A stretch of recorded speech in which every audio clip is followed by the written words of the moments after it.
Prime Minister's approach is one we cannot and one we shall not support. Well, if you are an Ottawa political insider, you call it C-51. For the rest of us, it's the anti-terror bill. Whatever you call it, it's cause for lots of fiery debate in Ottawa around this question: does it go too far? Andrew's in Toronto tonight, Chantel's in Montreal, and with Bruce away again this week, Jennifer Ditchburn from the Ottawa Bureau of Canadian Press is with us. What's this debate telling us, Andrew? Well, first of all, it's telling us that there's some substantive issues here. There are legitimate concerns about security, which one has to assume were at least part of the government's motive for bringing forward the bill. And there are legitimate concerns about the civil liberties impact of the bill, which is good to see the opposition now taking up. There was that ghastly period when neither of the opposition parties seemed willing to really take this on. Now they are, and you can see emerging from this very clearly their differing political strategies, not just around this bill, but more generally. You see the Liberals saying, well, we're going to pass the bill as is, but we'll make amendments if we're elected. So they're doing what they've been doing until now, which is going after center-right voters, people who voted Tory in the last election, saying not much will change fundamentally, but we'll be nicer, we'll take the rougher edges off. And you see the NDP saying almost the flip side of that to center-left voters, that if you elect the Liberals, nothing much will change. We represent the real change, you know, that we're the ones who are prepared to stand up to the government on this. There's not a lot of, in reality, not a lot of substantive difference, because neither of these parties can actually defeat this bill. But the NDP are certainly making a show of saying we're just opposed to it in principle rather than just saying we'll fix it later. Chantel? I thought it was really interesting that Canadians are being offered at least two visions, and with some minor differences between the Liberals and the Conservatives. But I think every party has found a comfort zone with its own position. The Conservatives obviously are doing the law and order champion role that they have assumed is theirs since they've been in power, and they hope in this climate that it will pay off. The Liberals, because they're well positioned in the polls, can afford to take the position that they're taking, which is we believe there is need for this regime, and we wouldn't be, you know, less conscious of national security if we were in power than the Conservatives, but we would put in more oversight if we're elected in the fall. And the NDP is true to its history, and it's also fulfilling its role as official opposition. And I think if the NDP had decided to go the Liberal way, it wouldn't have worked for them in the same way. It would have basically told voters, well, if you don't want the Conservatives, why would you vote for the NDP when the Liberals have a better shot, the polls tell us, at beating them? Jennifer, you were watching it up close, sitting there in Ottawa. What were you seeing? Well, I think what the debate tells me is that the Conservatives see this as a winning strategy, a winning issue going into the election, which we still think is going to be this fall. So with the economy kind of not doing so great, the price of oil is still so wobbly, this is something that they think that is going to have a lot of traction. And I'm not a big fan of polls, but so far the polls seem to support that point of view. And when you're in government, you have so many levers at your disposal to sort of focus the public debate on one issue or another. And for them, this anti-terror legislation seems to be what they're going to focus on. We're not a big fans of polls here on that issue, but that won't stop me from using them in a couple of moments. But first of all, let's give viewers a kind of a snapshot of some of the things that were being said this week at various times in question period and in the debate in the House around C-51. Watch this. Prime Minister, it is not the environment or the economy, it is both. It is not free trade or human rights, it is both. And it is not public safety or freedom, it is both. All we are seeing here, Mr. Speaker, is as the NDP's positions on this issue become more and more irrelevant, more and more unconnected to Canadians' real concerns, their statements on the issue become more and more extreme. Bill C-51 can be improved. This is why, though we support this bill, Liberals will propose the amendments I have highlighted. Chantel said the positions now are clearly defined. Canadians can really see the differences. So in some ways, though, this is also, or it appears to be, the ultimate wedge issue. If it is, who's benefiting? Chantel? If you look at the polls, just at first glance, you would believe the Conservatives, because that bill, Angus Reid tells us today, is very popular. It's possibly the most popular measure the government has ever put forward, 82%. If you look at the fine print of that poll, though, what you see is almost as high a number agrees with the opposition position that more oversight is needed, something that the government keeps saying is not needed. I looked at another poll, if we're going to do the poll thing, which is a crop poll in Quebec. The government literally has had the stage to itself on this bill for the past month. It's very popular in Quebec, but when you look at the voting intentions, they've barely moved, and the Conservatives are still in 4th place. So, yes, a popular move, not necessarily one that has a lot of legs in the ballot box. Jennifer? Well, I think the assumption is, if you're talking about wedge issues, that the parties that focus on a very clear idea of where they want to go with a piece of legislation or an issue, that they're the ones that would benefit. So the NDP and the Conservatives, they've defined voters that would like what they're saying, and that they'll be able to scoop them up, and that leaves the Liberals sort of in the mushy middle. But I think that really makes a lot of assumptions about the voting public. For example, there's a lot of Conservatives in Canada that actually care a lot about civil liberties. I mean, at one point, Prime Minister Harper was a self-defined libertarian. So I think we're maybe, just maybe, being too simplistic about how Canadians are going to view this bill. And by the way, is this going to be what Canadians are going to cast their ballot on? Is security really what they're going to say, okay, that's what I'm going to make my decision on who's going to be the best Prime Minister? That, I think, is a really open question. You know, 4 former Prime Ministers come out today with their concerns about C-51, 3 of them Liberals, 1 of them Conservative, former Conservative PC, Joe Clark, no fan of Stephen Harper on the best of days, but nevertheless, representing that weight that you're talking about, Jennifer, of some Conservatives being concerned about this. Andrew, is a wedge issue, is this the classic one?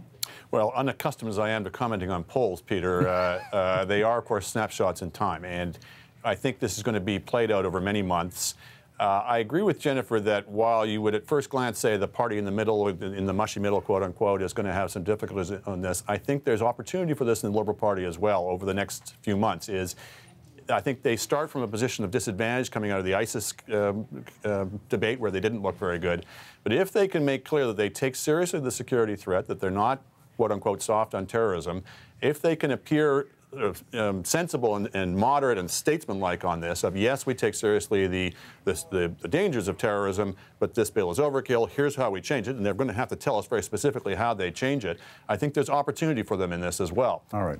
We've all talked about polls, so okay, let me show a couple, just to raise some of the interesting parts of this debate. This was the poll in today's Globe that was done by Angus Reid, showing 82% support for the anti-terror bill, just 17 and change who oppose it. So that's your first one. Look at this one now. This is the poll done for the CBC, just English-speaking respondents answering on this question, which is interesting. But in terms of top issues for Canadians, jobs and the economy, right up there near the top, 39%. Healthcare, 15%. Terrorism, 10% only, in terms of the top issue that they'll make their decisions on voting. What are those telling us? Chantal? When I see those numbers, I listen to conversations. You say only with English Canadians. I listen to conversations here where the terror issue is a big issue. I'm seeing a bit of a replay of the dynamics that we saw over the Quebec Charter. A lot of people told pollsters that they really liked that charter, but for most of them, it wasn't the basis on which they were going to make their decision when they voted for a government.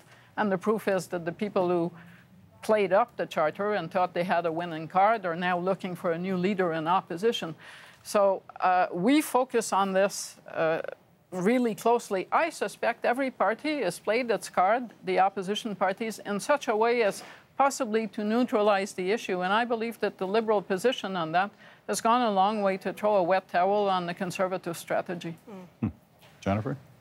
Yeah, it's a really good point. And I think as time goes on as well, if the Liberals in particular and the NDP are able to draw comparisons with the 2001 debate over anti-terror legislation, like really the country's first anti-terrorism legislation.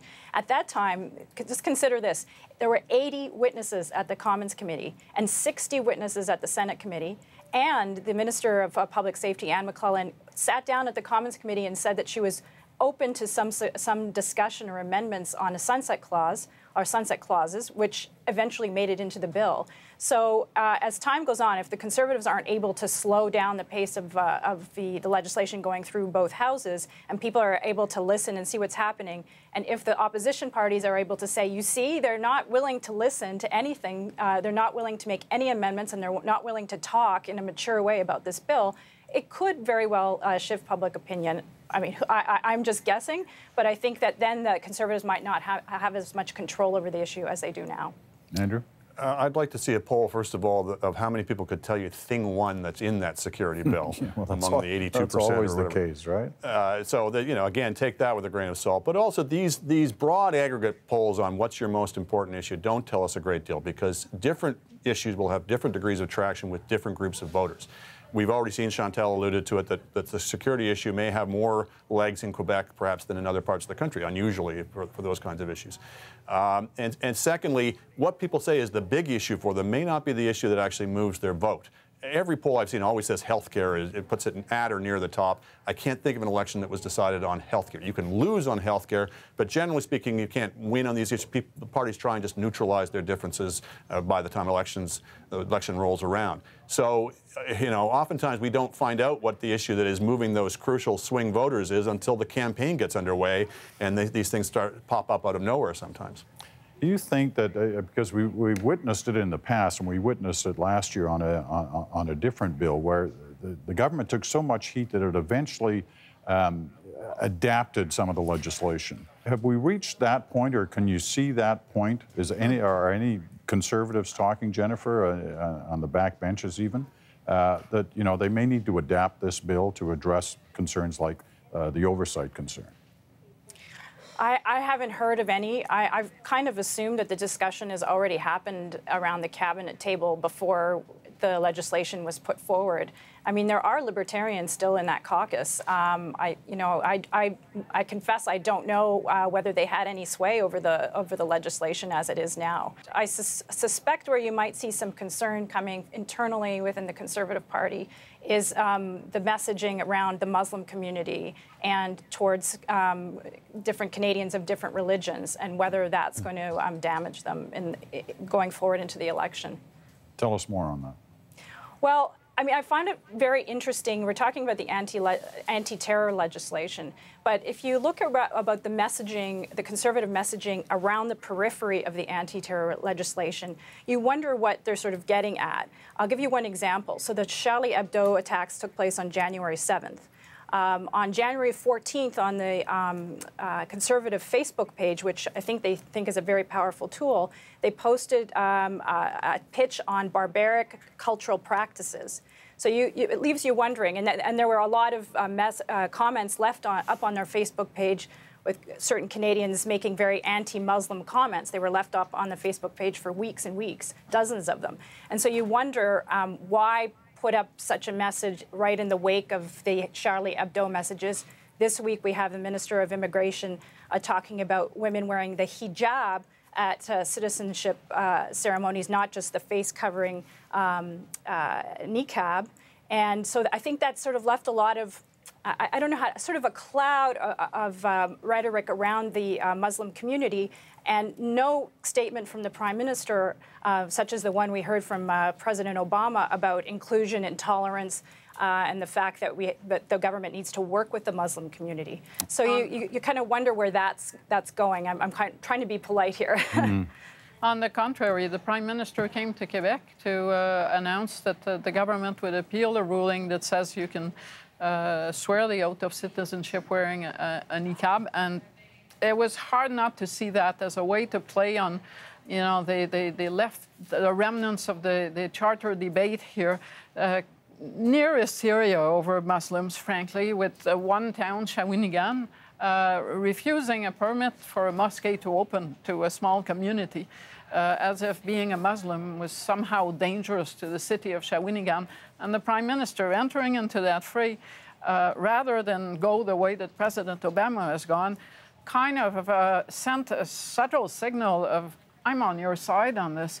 It was, I found, a bit awkward for a Prime Minister to do. All right. Got to leave it at that for this week. Good discussion. Jennifer, thanks for joining us. Thank you. And Chantal in Montreal, Andrew here in Toronto.